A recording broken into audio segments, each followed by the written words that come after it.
noite a todos.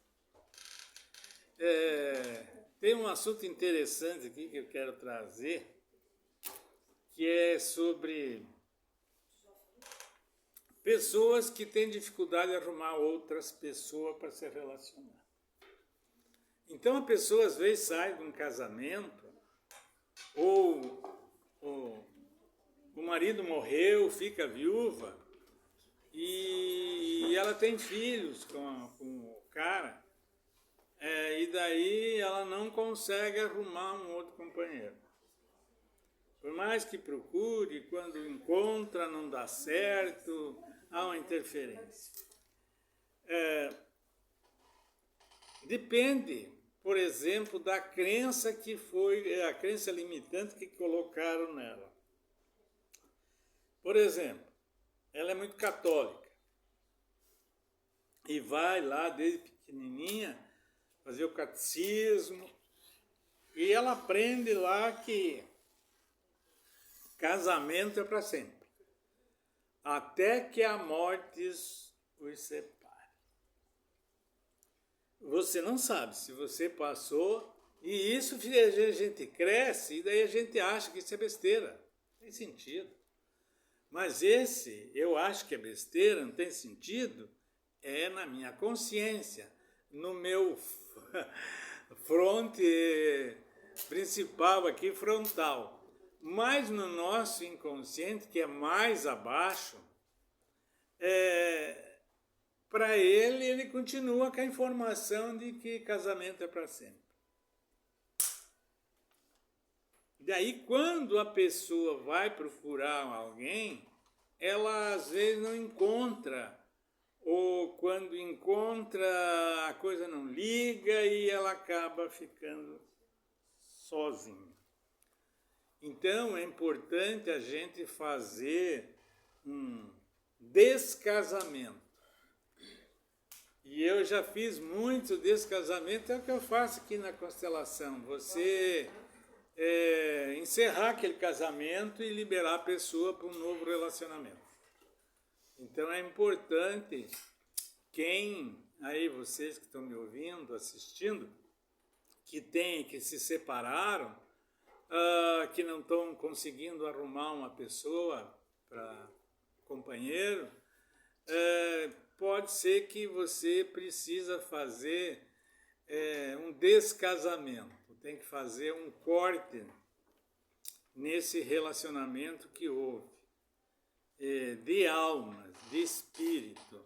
Você tem que liberar ele para arrumar outra pessoa e ele liberar você para você seguir a tua vida e arrumar uma outra pessoa se você quiser. Porque senão pode haver bloqueios. E isso não é para todo mundo. Então, isso é para quem tem a crença mais arraigada, né? De que casamento é para sempre. E a porcaria é boa. É verdade que o casamento é para sempre. Você pode separar, mas aquele casamento é para sempre. E se tiver filho, para sempre mais ainda. Então, por mais que a gente ache que uma crença dessa não é legal, atrapalha a vida da pessoa, ela existe e está presente na maioria das pessoas. Então, a grande percentagem de pessoas que não conseguem encontrar um parceiro é porque ela ainda está casada com o ex. E às vezes o ex morre e ela continua casada com ele. Principalmente se tiver filho com ele. Porque aqueles filhos ali representam simbolicamente o marido. Então, se ela colocar um outro lá, é como se ela estivesse traindo. E os filhos não aceitam também a presença de um outro cara.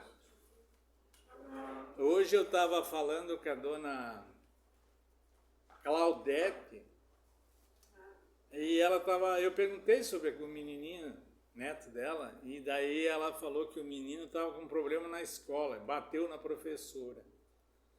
E daí eles não sabiam o que fazer. Daí o pai lá, o filho dela, pegou e deu uma chinelada no menino. E caiu lá na escola isso aí, e ele foi obrigado a entregar o menino para a mãe. Oh, meu Deus! Aí ele não tá mais com ela. É, porque a assistente social lá obrigou. Ah, meu Deus! Daí ele entregou para não trazer mais problema. E daí a dona Claudete estava falando com ele e perguntou por que se ele queria ficar morando lá com a mãe. Daí ele falou que ele não queria ficar nem morando com a mãe, nem morando com o pai. Que essa era a revolta dele. Porque eles não estão juntos. Então aí, só para confirmar isso que eu estou falando, que os filhos, não importa se são adultos, sempre não vão querer um rival dentro do relacionamento. Eles podem, quando são pequenos, até eles veem você com um amigo, mas quando eles vão crescendo mais, eles vão desenvolvendo esse sentimento de que aquele sujeito está ali, e eles não entendem que muitas vezes, se a mãe foi a que procurou o cara, eles ficam mais revoltados que a mãe. Mas a mãe pode dizer que o cara procurou ela e tal, e gostou, e ele gostaram, e se gostaram. Para criança, isso não tem valor nenhum. Porque o que vale é a emoção originária. E quando a criança é criada pelo pai, que não é pai, que eu vejo muitos casos que gostam mais do que o pai. Você está contradizendo o que acontece. Aquele não é pai, é padrasto. Ela pode ter um afeto, mas no seu íntimo, no seu eu, ela sabe que aquele cara não é o pai dela. E ela sabe que o pai rejeitou. Então ela vai pegar mais raiva do pai original. Mas o pai padrasto não substitui. Ah, sim, sim. Então fica dentro do sistema essa lacuna. Então isso acontece muito. Então a mulher se separa, mas está com os filhos ali. E muitas vezes, quando ela se separa, e daí complica mais ainda, ela quer ficar com os filhos para ela e não quer que o pai tenha acesso.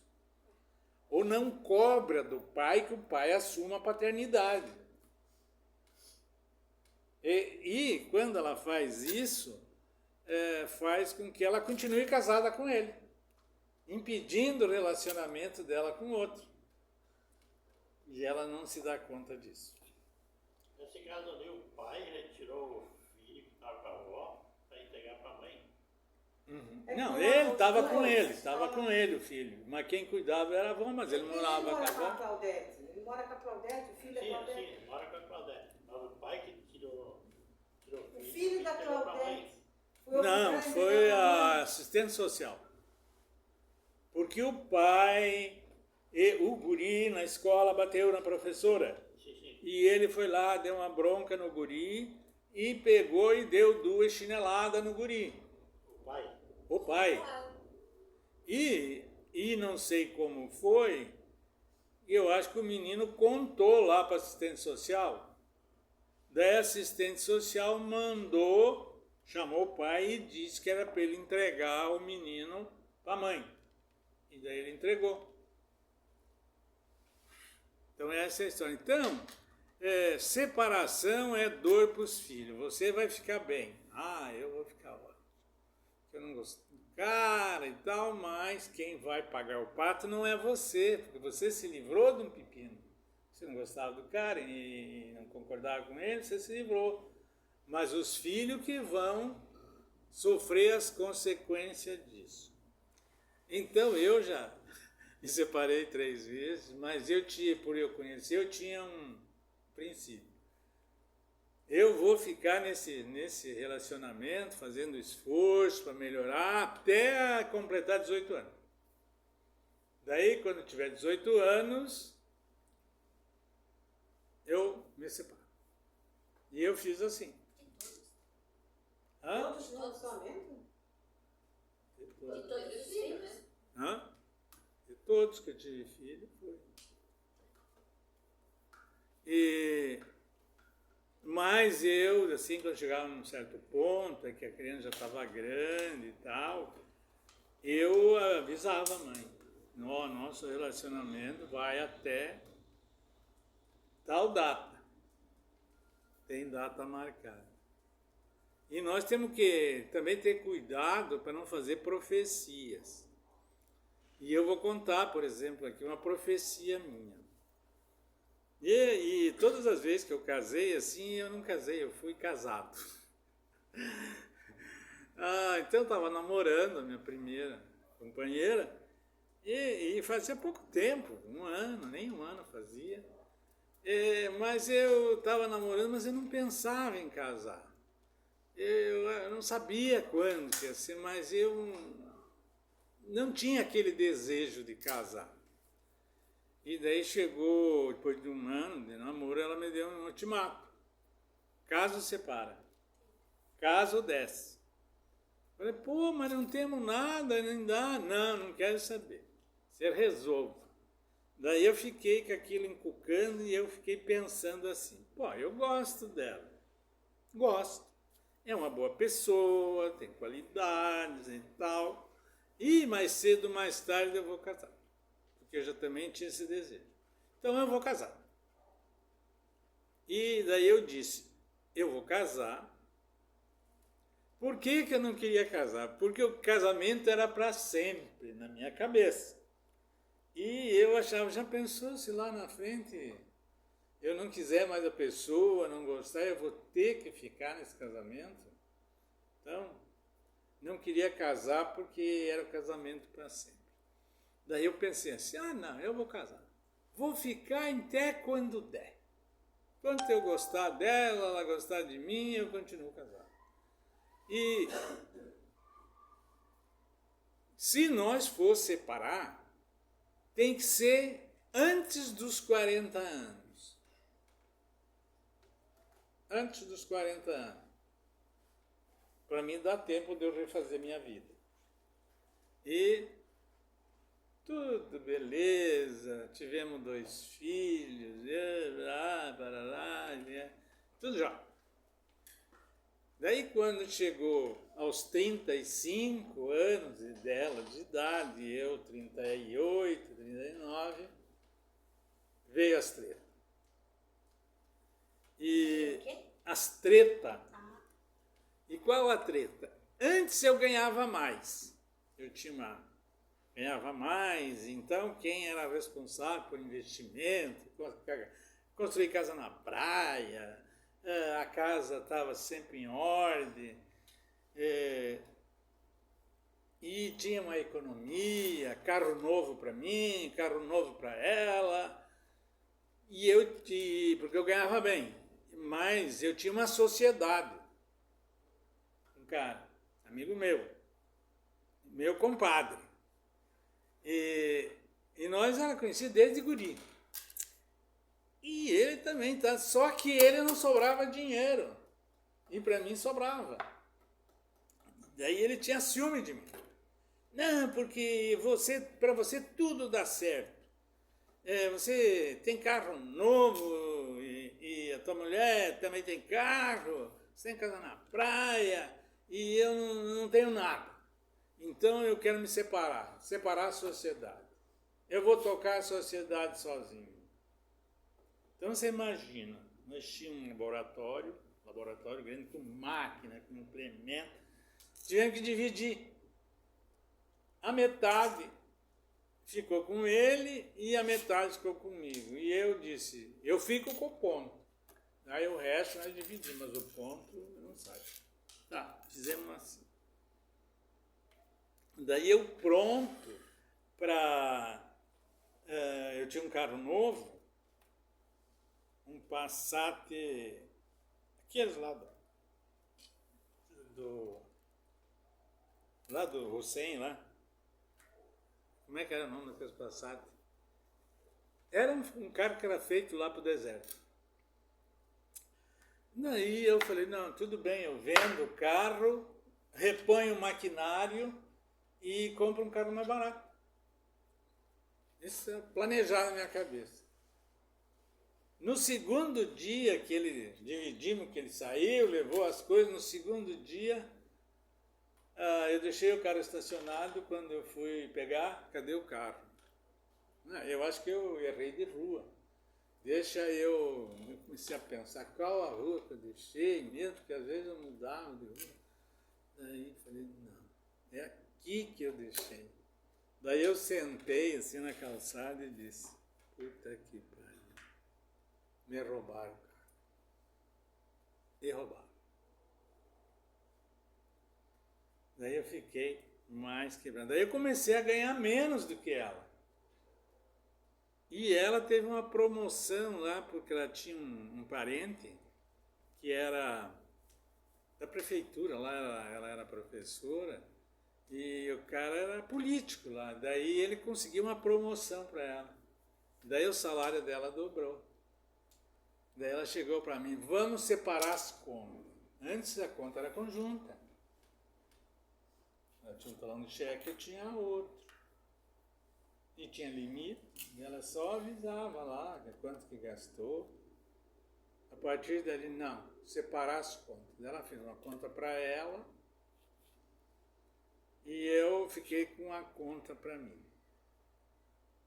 A partir dali a coisa... Daí eu, como diz assim, perdi o tesão pelo casamento. E eu fui me desgostando, ficando chateado, até que acabou nós se separando. Eu aos 40, né? Mas você já foi programado, né? Por isso que eu estou contando. Olha a programação que a gente faz. E a gente faz essas programações sem se dar conta. Jogou, né? Jogou, voltou. Então, isso é importante nós saber. Então, são essas coisas que tem no relacionamento. E por isso que é importante, quando se separa, fazer uma constelação para a mãe entregar o filho para o pai. Que ela vai também melhorando, liberando o filho, e ela vai se afastando desse vínculo de casamento. Então isso é importante. Então a gente pode fazer um processo terapêutico aqui de descasar. E traz bom resultado. Agora tem um outro problema. No mundo atual. Como os relacionamentos são fluidos hoje, eles são para a pessoa ser feliz. E como no casamento não há felicidade, tem momentos felizes. Casamento é um projeto de vida. E você tem propósito e objetivo, os dois. E é isso que a gente tem no casamento. E a gente tem lealdade, sinceridade, tem confiança, então você vai fazer esse movimento. Agora, se casou para ser feliz, não vai. Que é impossível. E hoje as pessoas casam para ser feliz. Então, os 2 primeiros anos, que é o ano da paixão, 3 anos, 5 anos, estão juntos, felizes, mas depois separam. E geralmente os homens hoje são muito imaturos, principalmente os jovens. E daí, quando vem um filho, a mulher comete um erro. Porque o homem casa para receber carinho. Quer uma mulher para fazer carinho nele. E aquelas outras coisas também. Mas se não tiver aquelas outras coisas, pode passar, mas o carinho não pode passar. O carinho tem que ter. E como a mulher está ocupada com o filho, e querendo que ele ajude ela a cuidar do filho para ela ter um descanso, e ele, como um bebezão lá, fica querendo que ela dê carinho para ele, e ela não dá. Daí ele vai se enjoando e pede o divórcio. E ali acaba o casamento. Então as mulheres têm que ter esse cuidado para não fazer com que o cara, para que ela não fique mãe solteira, mãe solo, né? Então esse é um outro fator. Eu podia explicar a origem, Freud explica isso aí, mas eu não vou entrar nesse assunto. Quem quiser saber vai fazer um curso de psicanálise, que lá está explicado por que a mulher faz esse movimento. Na natureza, por exemplo, né, uma leoa tem uma ninhada de leãozinho lá. E vem um outro leão e quer o território. E ele entra em luta com o pai dos filhos da leoa, que são filhos dele. E se aquele for vencedor, puser o outro para correr, ele fica dono da leoa que está lá com os leãozinhos. O que ele faz? Ele vai lá e come os leãozinhos, mata todos, porque é filho do outro.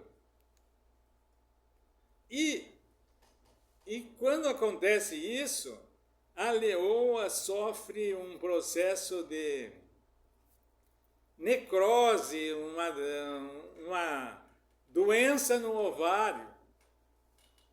E essa doença vem para renovar o ovário dela. Daí, a hora que passa essa infecção, ela está pronta para acasalar e ter novos filhos com esse que assumiu o trono. Então, isso acontece na natureza. E nós, biologicamente, inconscientemente, também temos essa natureza. Se vocês examinar o que eu estou falando, é isso aí que acontece. Então, outra coisa que hoje é difícil para as mulheres é a idade. A mulher, depois que ela passa que ela entra na menopausa, ela perde uma capacidade de feromônio, que o feromônio é um cheiro que a gente não identifica, mas só o nosso sistema cerebral que faz com que desperte desejo e interesse pelo sexo oposto, pelo homem. E o homem nem sabe disso.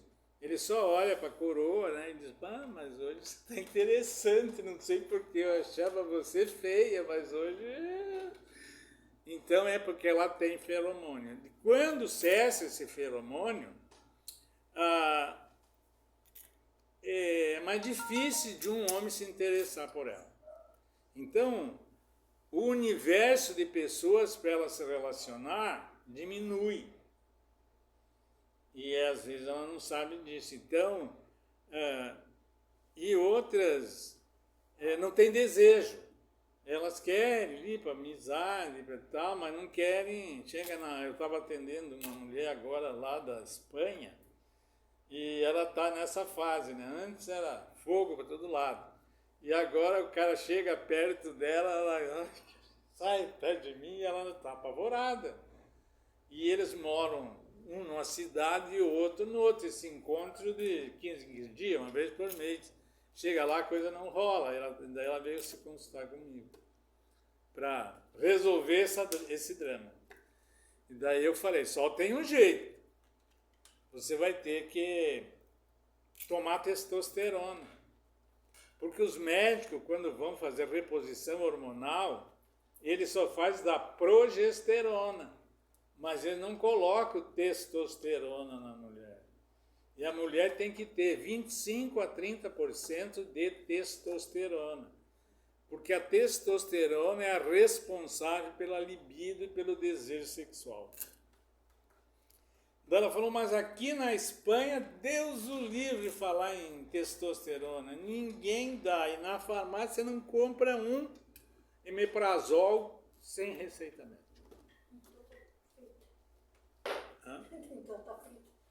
Daí eu digo, tem um jeito. Importa.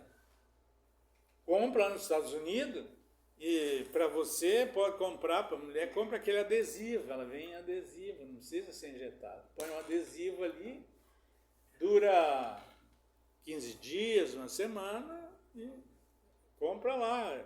Ah, eu não sei, digo, não, entra num site lá, pesquisa que lá nos Estados Unidos você compra. Aqui, aí na Espanha você não vai conseguir. Aqui no Brasil também não.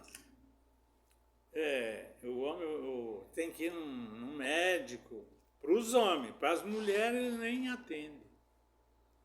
Então tem esse problema. Então a mulher também tem essa dificuldade de arrumar um companheiro, de um cara se interessar por ela. Agora, os velhos sem vergonha, eles olham para as novinhas, tá cheio de feromônio, eles já ficam com as antenas ligadas. E é assim. Então, esse é mais... Hã? Muita coisa que tem é o contra-cheque, porque Deus também não levanta. Mas não, mas o homem tem a vantagem de ter testosterona, ele toma, levanta.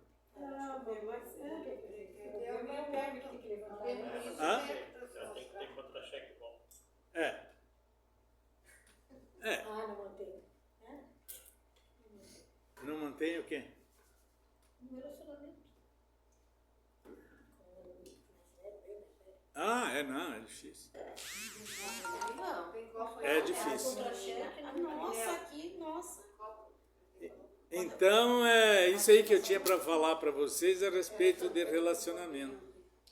É descasar o primeiro passo, e o segundo passo, dependendo da idade, se já passou da menopausa, é fazer reposição hormonal para que o feromônio continue presente. Tá bom, gente? Qualquer coisa, vão no meu canal, um like, um abraço, um queijo e um beijo.